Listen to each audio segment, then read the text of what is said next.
च धर्मस्य सर्वधर्म स्वरूपिणे अवतार वरिष्ठाय रामकृष्णाय ते नमः।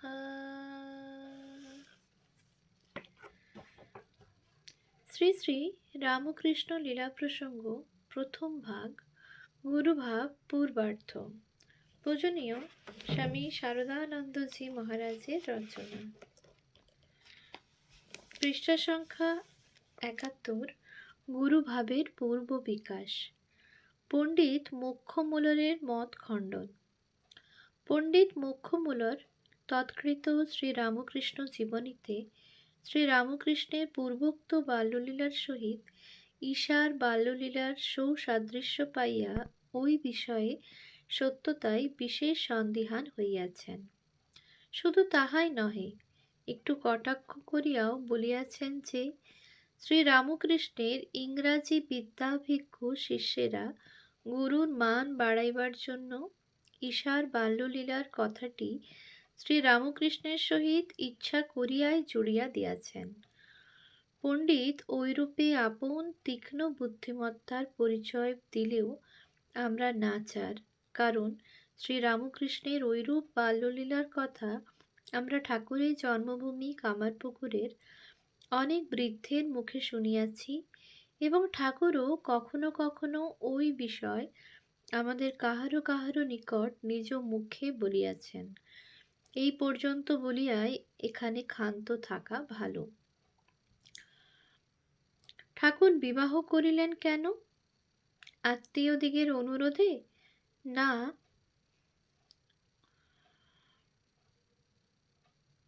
ঠাকুর বিবাহ করিলেন কেন? আত্মীয়দিগের অনুরোধে? না। ঠাকুরের জীবন আলোচনা করিতে যাইয়া সকলেরই মনে হয় ঠাকুর বিবাহিত হইলেন কেন? স্ত্রীর সহিত যাহার কোনো কালেই শরীর সম্বন্ধ রাখিবার সংকল্প ছিল না, তিনি কেন বিবাহ করিলেন? ইহার কারণ বাস্তবিকই খুঁজে পাওয়া ভার। যদি বলো যৌবনে পদার্পণ করিয়াই ঠাকুর ভগবান ভগবান করিয়া উন্মাদ প্রায় হইলেন বলিয়াই আত্মীয়েরা জোর করিয়া বিবাহ দিলেন, তদুত্তরে আমরা বলি ওটা একটা কথাই নয়।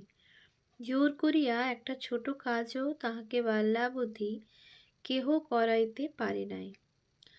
যখন যাহা করিবেন মনে করিয়াছেন তাহা কোনো না কোনো উপায়ে নিশ্চিত সাধিত করিয়াছেন।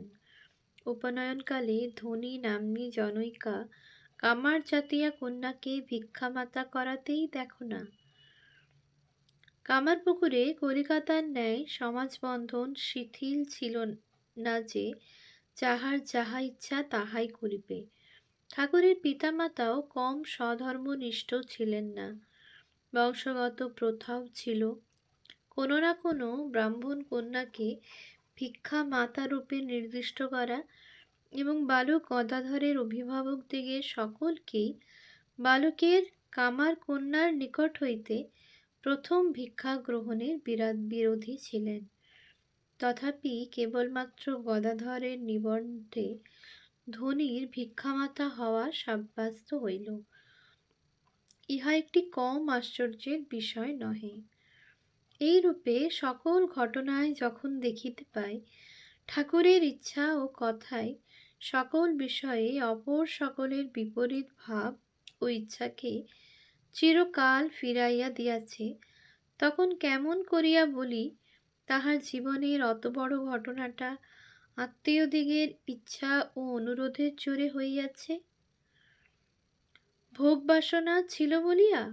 না। আবার যদি বলো ঈশ্বরের প্রতি অনুরাগে সর্বস্ব ত্যাগের ভাবটা যে ঠাকুরের আজীবন ছিল, এই কথাটা স্বীকার করিবার আবশ্যকতা কি? ওই কথাটা স্বীকার না করিয়া যদি বলো যে মানব সাধারণের ন্যায় ঠাকুরেরও বিবাহাদি করিয়া সংসার সুখভোগ করিবার ইচ্ছাটা প্রথম প্রথম ছিল, কিন্তু যৌবনে পদার্পণ করিয়াই তাহার মনের গতির হঠাৎ একটা আমূল পরিবর্তন আসিয়া পড়িল। সংসার বৈরাগ্য ও ঈশ্বরানুরাগের একটা প্রবল ঝটিকা তাহার প্রাণে বহিয়া তাহাকে এমন আত্মহারা করিয়া ফেলিল যে তাহার পূর্বেকার বাসনাসমূহ একেবারে চিরকালের মতো কোথায় উড়িয়া যাইল।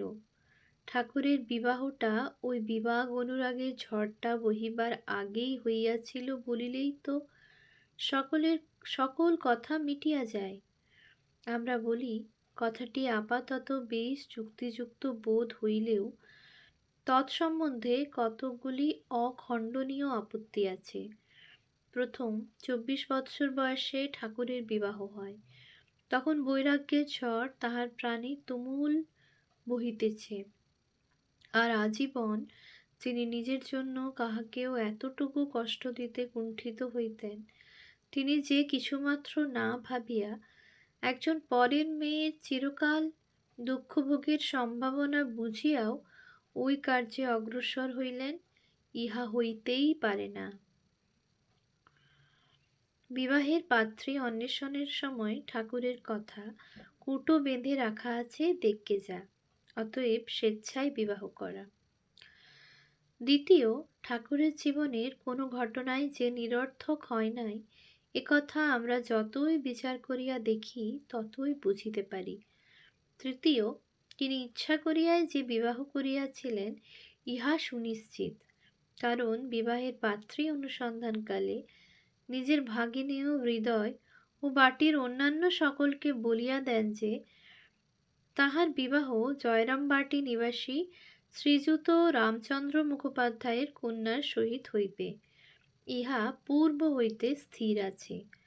কথাটি শুনিয়া পাঠক অবাক হইবে অথবা অবিশ্বাস করিয়া বলিবে, কেবলই অদ্ভুত কথার অবতারণা, বিংশ শতাব্দীতে ও সকল কথা কি চলে?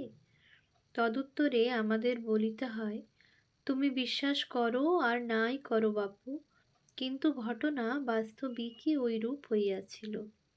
এখনো অনেকে বাঁচিয়া আছেন যাহারা ওই বিষয়ে সাক্ষ্য দিবেন। অনুসন্ধান করিয়া দেখোই না কেন। পাত্রীর অন্বেষণে যখন কোনোটি আত্মীয়দিগের মনোমত হইতেছিল না, তখন ঠাকুর স্বয়ং বলিয়া দেন, অমুক গাঁয়ের অমুকের মেয়েটি কুটো বেঁধে রাখা আছে, দেখকে যা। পাড়া গায়ে প্রথা আছে, শশা প্রভৃতি গাছে যে ফলটি ভালো বুঝিয়া ভগবানের ভোগ দিবে বলিয়া কৃষক মনে করে, স্মরণ রাখিবার জন্য সেটিতে একটি কুটো বাঁধিয়া চিহ্নিত করিয়া রাখে। ঐরূপ করায় কৃষক নিজে বা তাহার বাটির আর কেহ সেটি ভুলক্রমে তুলিয়া বিক্রয় করিয়া ফেলে না। ঠাকুর ওই প্রথা স্মরণ করিয়াই ওই কথা বলেন। অর্থ, অমুকের মেয়ের সহিত তাহার বিবাহ হইবে একথা পূর্ব হইতে স্থির হইয়া আছে, অথবা অমুক কন্যাটি তাহার বিবাহের পাত্রী স্বরূপে দৈব কর্তৃক রক্ষিত আছে।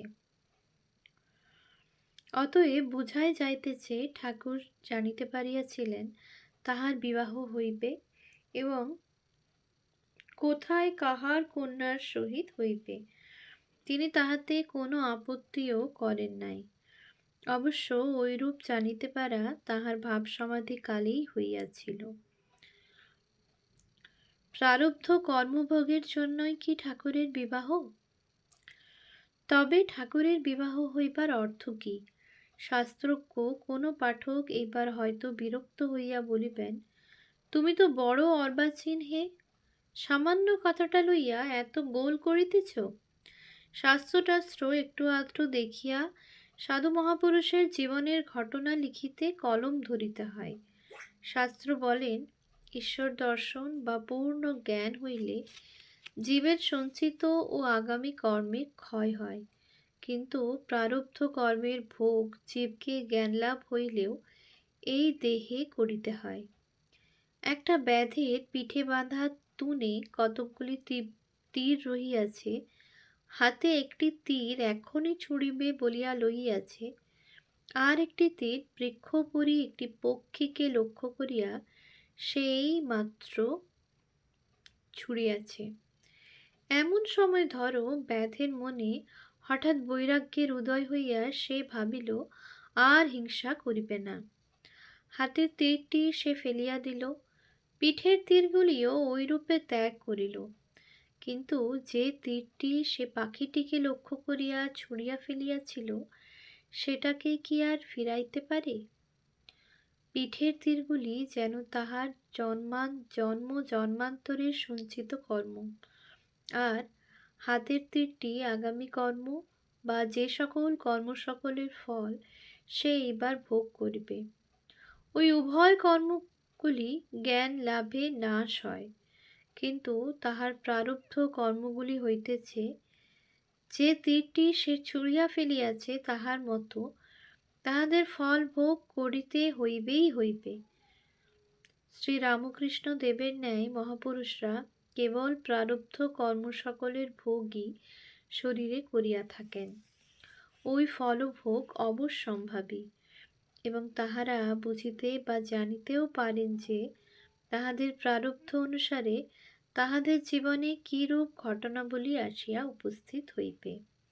কাজেই শ্রী রামকৃষ্ণদেবের ঐরূপে নিজ বিবাহ কোন পাত্রের সহিত কোথায় হইবে তাহা বলিয়া দেওয়াটা কিছু বিচিত্র নহে।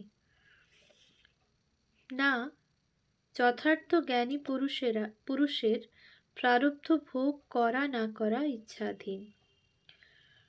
ওই কথার উত্তরে আমরা বলি, অবশ্য শাস্ত্রজ্ঞান সম্বন্ধে আমরা বাস্তবিকই নিতান্ত অনভিজ্ঞ, কিন্তু যতটুকু দেখিয়াছি তাহাতে যথার্থ জ্ঞানী পুরুষকে প্রারব্ধ কর্ম সকলেরও ফল ভোগ করিতে হয় না।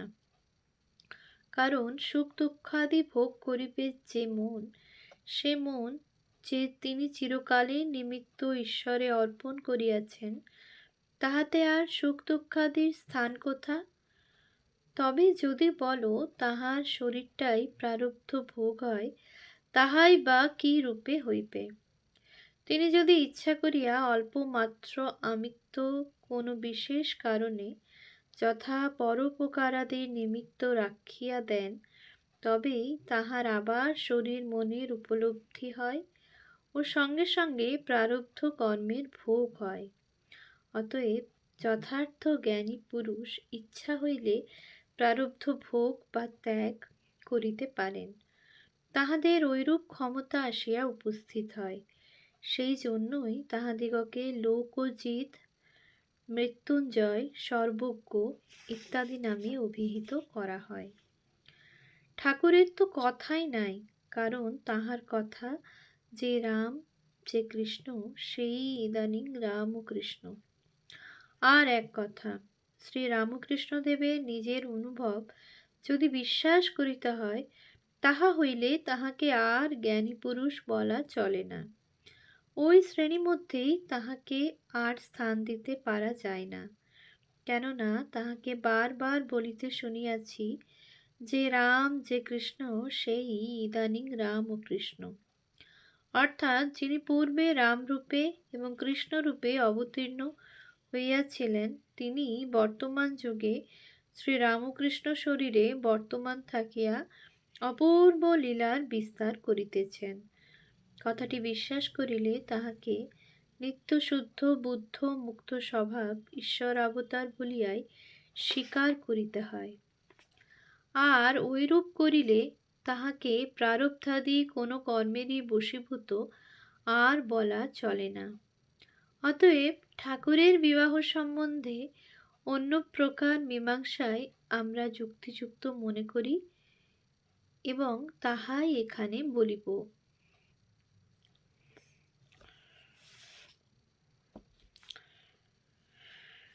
বিবাহের কথা লইয়া ঠাকুরের রঙ্গরস। বিবাহের কথা আমাদের নিকট উত্থাপন করিয়া ঠাকুর অনেক সময় রঙ্গরসও করিতেন। উহাও বড় মধুর।